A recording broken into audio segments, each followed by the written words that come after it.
túi chở đồ xe. Ừ. Anh có ba dạng túi nè.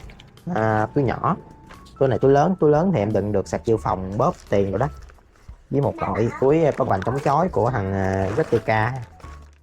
Ừ, Em thấy cái này em đó ha.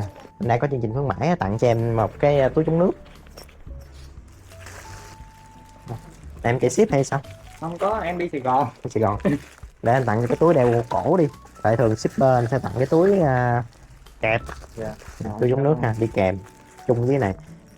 Cái này thì ví dụ như em xài mà mưa á thì nó trượt nước, nó sẽ không thấm, nhưng mà mấy cái đường chỉ may với đường xăng tin nó vẫn vô nha.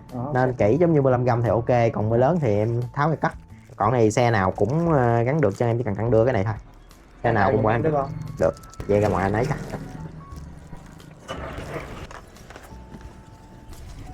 quậy này.